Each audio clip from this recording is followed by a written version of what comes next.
το λύσει είναι εύκολο που ήταν. Άντε να βρεις όλα τα καλά που πάνε. Είναι εύκολο εδώ. Με το να χαλάσει κάτι είναι εύκολο.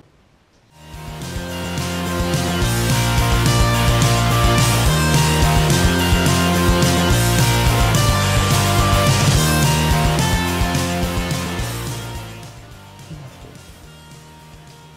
Φωλιά έχουν κάνει σφίγγες εδώ μέσα.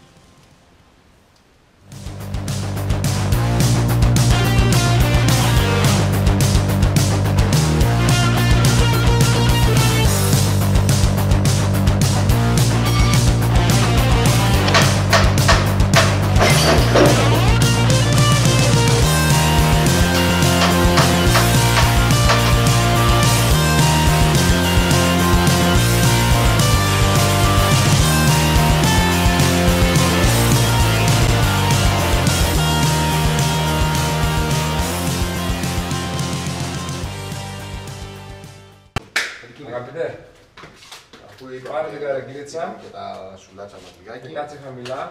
Εδώ τι κάνει ότι πλατσουρείς τα πόδια στη λεκάνη. Βάλε τα πόδια στη λεκάνη και ξεκινά, ναι. Τι έξανες τώρα, τι κάνεις? Πιάνεις το πάκι, ας πούμε. Βλέπεις τώρα εδώ που έχει σπάσει το χρώμα, βάζεις το χέρι σου από πάνω. Θα καταλάβεις, έχει κάνει δόκια. Οπότε φτάνει νερούτα και λόγω γενικά.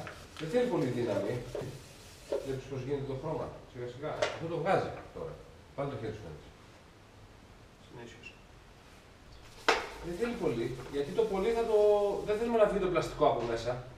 Βλέπεις, αν το σκουπίσεις, το λες ότι θα πώσει. Αυτό θέλουμε. Να.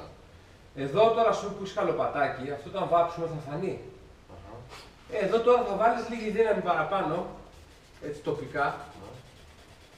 Για να γίνει λία. Για να γίνει λίγο λία η μετάβαση, ξέρεις. Να, από το Και μετά θα φθαρμένο το βάλουμε λίγο ασταράκι εκεί.